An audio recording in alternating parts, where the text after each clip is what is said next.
I've got another great show lined up for you this week. I am tackling a really tough subject with this amazing woman that I was introduced to through Mr. Jim Fields. Her name is Katrina Terry. She's the founder and executive director of LION195 against trafficking. She's a fervent advocate in combating the sexual human trafficking of children. With unwavering commitment, she strives to leave a lasting impact in this critical arena.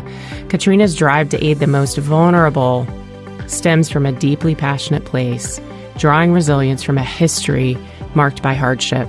Katrina's personal journey adds a unique dimension to the work she's doing. Having been kidnapped at 7 and subject to sexual trauma, and then from ages 9 to 16, she was sexually abused by a close family member. And at 19, she was raped overseas while in the military. She's been blessed to be healed from all this past trauma and now uses her story to connect with and support others. Through LION195, Katrina focuses her efforts on empowering these children so that they can rise above their past and define their own future. With over 2 decades of executive leadership under her belt, Katrina is renowned for her transformative leadership style and exceptional training skills. What distinguishes her in the business realm is her diverse background, excelling in areas ranging from business development, cybersecurity, private investigations, to bounty hunting and spearheading prosperous recruiting companies, showcasing her versatility and business acumen. A Navy veteran, Katrina's varied expertise equips her with a unique perspective in combating child sex trafficking. Katrina was also featured in Top 100 Innovators in Entrepreneurs Magazine. Here's the show for this week. Hey y'all, Trisha Stetzel here, and I serve those who are serving others. So welcome to this week's episode of Serving the Community podcast. I created this podcast to highlight people and organizations in our own communities who are serving others and giving back to make our communities, our country, and sometimes even the world a kinder place to live. And serving doesn't just make your heart feel good. You've probably heard that some studies have shown that there are mental and physical health benefits to serving, like reducing depression, lowering blood pressure, and even lengthening your lifespan.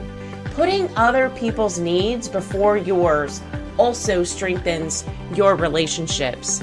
It connects you with the ones you are serving. And if that someone is someone you know, it creates a stronger bond with them. Serving also enriches other people's lives. And perhaps the best benefit of serving is the chance that person paying it forward. If you help someone, they're more likely to do something nice for someone else that day. Your one act of kindness could have a major domino effect. It's like the pebble on the pond, creating that ripple effect. Now, it's time to talk to our amazing giver this week.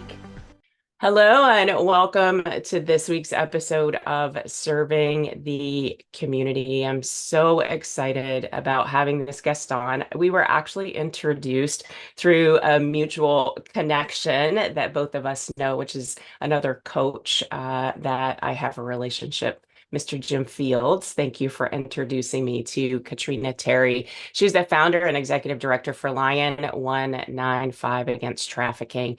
Katrina, welcome to the show. Thank you for having me. I'm excited. All right. So I'd like to, if it's okay with you, really dive in. People know your backstory because I've given that in the whole of your bio, but I'd really like for you to tell the audience, what's your why? Absolutely. So, the Lord has healed me from my past traumas, starting at age 7 when I was kidnapped, all the way up to my last experience at age 19. So, He healed me about 7 years ago, and now being able to relate to children from 7 to 19 and those struggles of sexual trauma and or just being, completely, whether it was kidnapped or trafficked, to resonate with that fear of that. So everyone has their own why. That's part of mine, is to help those children that have experienced this find healing and be able to not let their past define them. Yeah, absolutely. So, Katrina, let's dive a little deeper into the mission of Lion 195.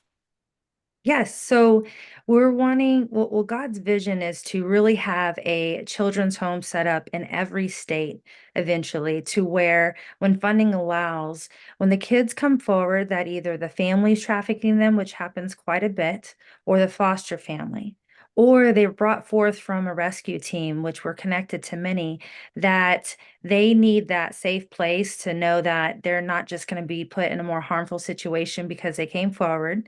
And this will have wraparound trauma recovery resources specifically for a child that has experienced sex trafficking. So having that, and then also, while collaborating on a state and national and global level, everyone else that's in this space, bringing us together in a coalition where we are so much stronger together, can make a huger impact. So that's a huge part of that. And then the awareness and training. So on our training side of things, I mean, we have parent guardian webinars, and we also have community events that are LION195 join the local battle, so that people can make an impact locally.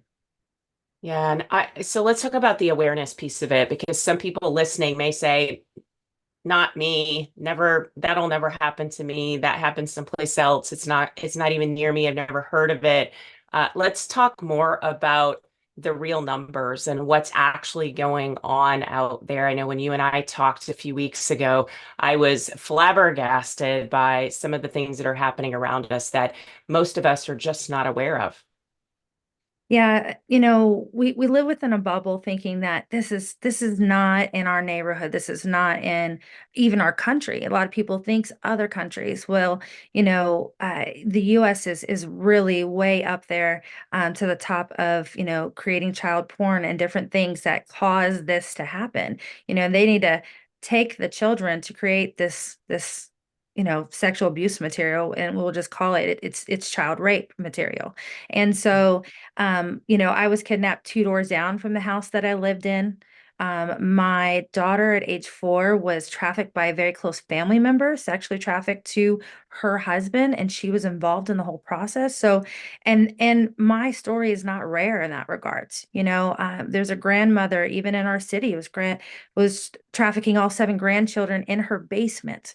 So it is extremely common. And so the awareness and training piece is really to help educate, so that you know what to look for, not only in your own kids and their reactions and their school, but also in your community. Because a lot of people say, hey, there's not an action plan, which is why the Lord created Line 195, join the local battle. It is an action plan, so that you're not thinking 5 days later, I really should have called. Something was up with that kid at the mall. Instead, to be empowered to take that step, because a kid's life could be being destroyed. Yeah, absolutely. Well, a lot of my listeners are here in the greater Houston area, and this is a huge place for human trafficking, and it's scary. And I shared with you, my husband's involved in an organization that does counseling post some of these things that are happening to our children and even adults that are trafficked out there. So you and I have a lot more in common than we even knew from the get-go. When you talk about Lion 195 future, you're wanting to open homes in every state to make sure that these children have some place to go. What is Lion 195 doing right now as you ramp up to open these homes? Yes, so it's a big project, but what we're being right now are liaisons. So the rescue teams that we're connected with, when they're doing that, and there's minors, trying to help figure out where is an open bed for the child to actually receive those services. And most of the time, because there's only 300 beds around that in the whole United States, that have the trauma recovery resources, it's very rare that there is even an open bed. So sometimes they have to, be in waiting before they can be, helped. So, rescue teams can rescue all day long, but if there's not a place for them to go, then they're just going back into the system where it's happening again, right? So, right now, I mean, other than, fundraising, looking for corporate sponsors, it's going to take a huge army of people together in this fight to make this happen. Even if a million people a month gave $5 a month, the impact it would make, right? But in that, it's that awareness and training, and we do a lot of speakings and trainings to, I have a book that's not complete yet, and one of the chapters says, "Mommy, why didn't you save me?" Because that's what I heard from my 4-year-old. And I don't want any parent to ever hear that, right? So we're very passionate at educating everyone on what to look for, how to keep your child more safe for the red flags, and to educate them as well. Yeah. So how do people get involved, Katrina? Yeah, so twice a month, actually the first and third Tuesday every month, we have a free parent guardian webinar to help learn how to protect your kids online, social media, gaming, how it's called The Threat You Don't See. Okay. And then obviously there's volunteer opportunities, getting involved locally. We can equip the person with training and getting the community to really take a stand against this locally, or churches or businesses. And then also, of course, giving is a great way to support this. And whether it's through our website or through PayPal, at lion195.org, those are some ways. Okay, fantastic. And for the listeners, as always, I'll have those links posted in the show notes. So all you have to do is click and give or volunteer. So I heard you say that you're still looking for corporate sponsors. So that is an opportunity for some of the bigger businesses that may be listening, people who want to give, even if it's just $5 a month. That money still spends the same as someone who wants to make a bigger donation back to the organization. Talk to me about volunteers. Are you looking for volunteers as well? Yes. So, having the local battle, whether a church hosts the local battle, and not only are they going through the training, but we also have a preteen training and 14 to 18-year-old training. So whether it's, a PTA group that's deciding to do this, or, a children's ministry, or whomever it may be, really the more people that can know how to identify and what to do when you see it, the better. So there's that. There's helping us with marketing and outreach. So there's social media. We definitely can use help in a lot of different ways. So. Yeah, fantastic. And I'll have the Facebook link out there for folks to go and find that. I know you just told me this morning you guys are opening a new YouTube channel. So I'll Yeah. have that out there as well so people can go out and subscribe and support you in that manner, as well as on LinkedIn and just sharing the posts that you have out there. For the webinar that you talked about, is that something they can find from your website as well on Yeah. lion195.org? Okay, Yes, they perfect. can go to events and register, and it'll pop up. And yes, sharing all of the social media will help us, because sometimes social media will block posts that we have. So if there's more people that are sharing it, then they can't really, start trying to shut it down, if you will, depending on what we post. And the threat is real. And I think a lot of us live in this sheltered space where we don't think these things are happening around us. And they are. And we need to be more aware. And this training will, I believe, helps us recognize when we see things so that we can say something. And I think that is very important in the work that you're doing.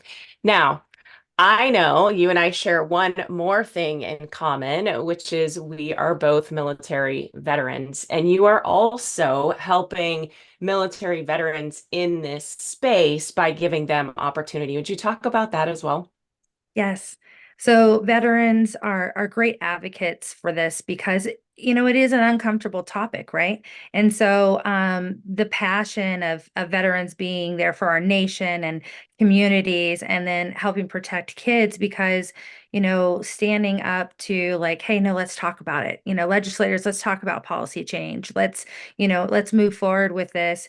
And also too, having that dual mission. So, we are connected with rescue teams that have a lot of veterans in them. And so we can connect those that want to help on that space, whether it's remotely from home or it's actually, getting involved. We can be that connector, but definitely continuing the mission, but just in a different theater.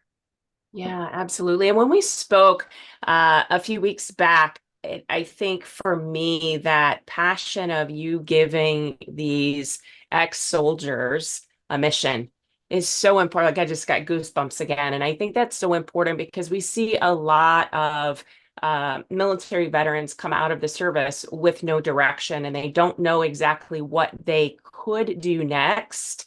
And what you've done is created an opportunity where they're still doing the same work that they've always done, just in a civilian space and still serving that mission. So thank you for doing that. I think that's so important to our veteran community as well. So, Katrina, what if is there a particular story that you would like to share with the audience today to really bring all of what you're doing together?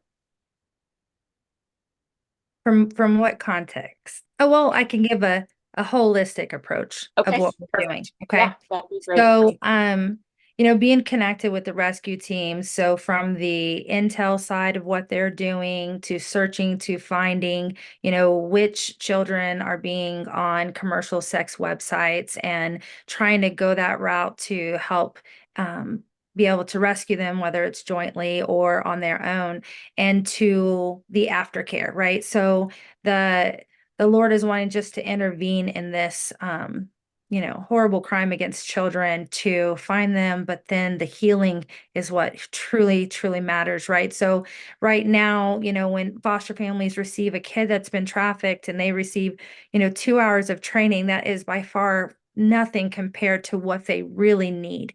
When you have a child that has either been trafficked or sexually traumatized, you're parenting them differently. You're needing to look at things like the dentist in itself is a huge trigger. I mean, something my child personally went through is anytime she went to the dentist, it's not just the fear of the dentist, but it would bring her flashbacks.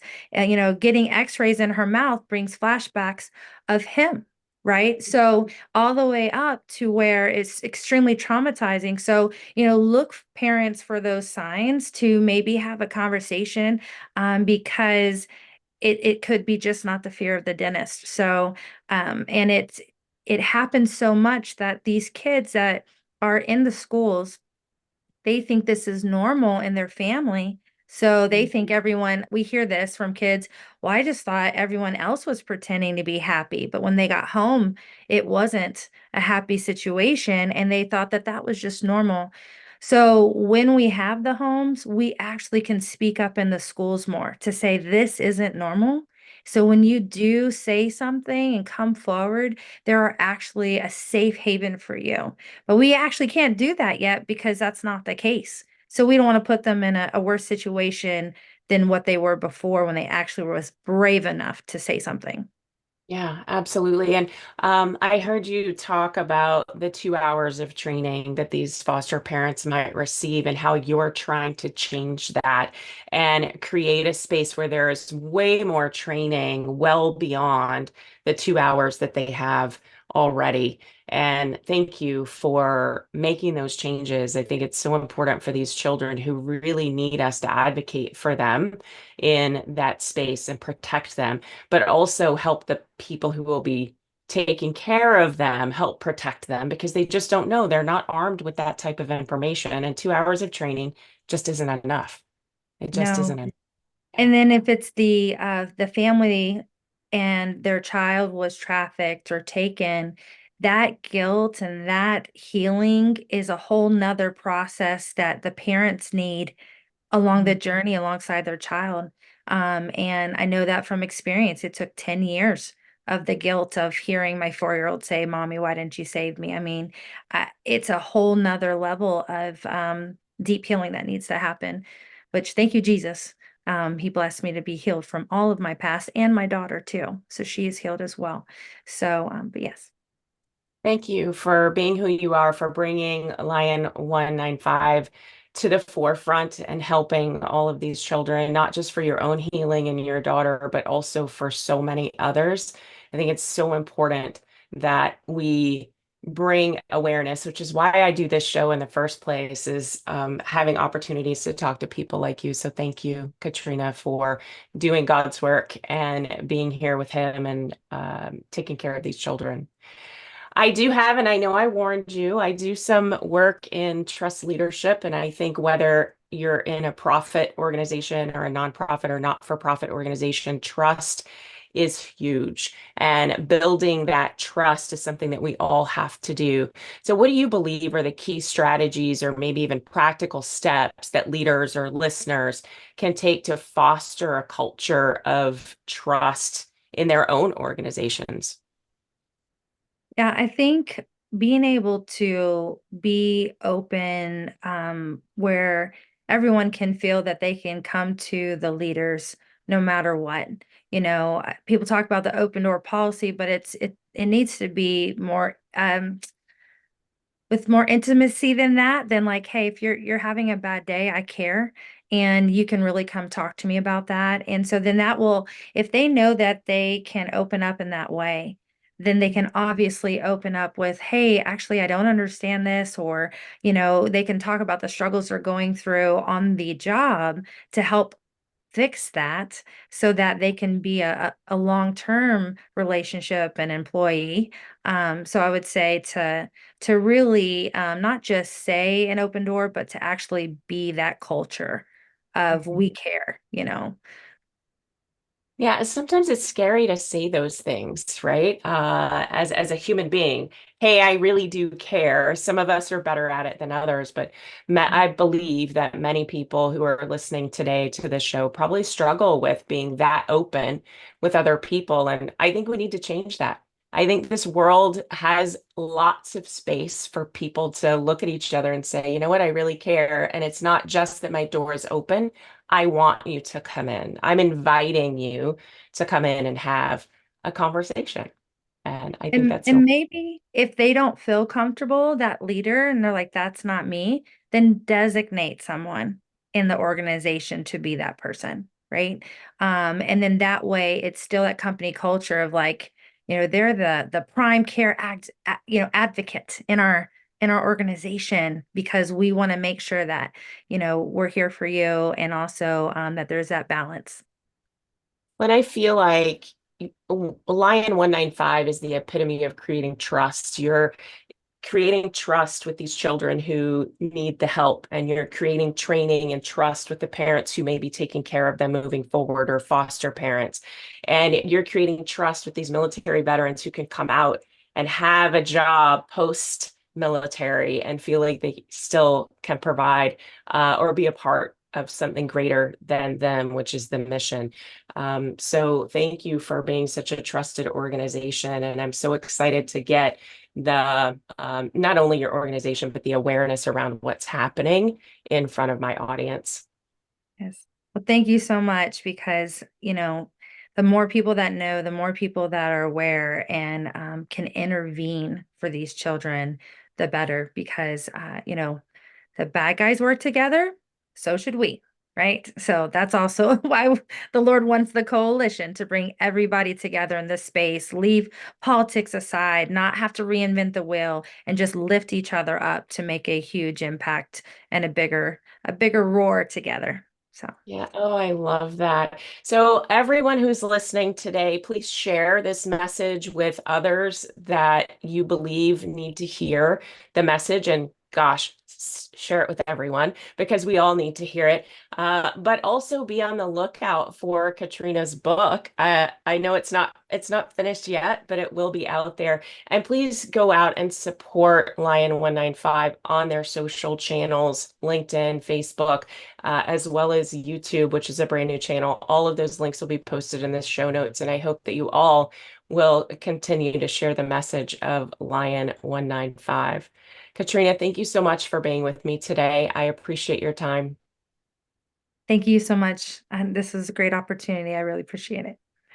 All right. And that concludes this week's podcast, Serving the Community. Thanks so much for listening today. There are so many great things about our modern world, but the people in it should be at the top of that list. Taking a genuine interest in your family, friends, neighbors, and even strangers is one of the most rewarding decisions you can make for yourself and those around you that you choose to serve. If you enjoyed this episode of Serving the Community, be sure to subscribe so that you're notified when a new episode is posted. Please rate and review this episode and be sure to share with your connections. You can also find out more about what I'm up to at trishastetzel.com.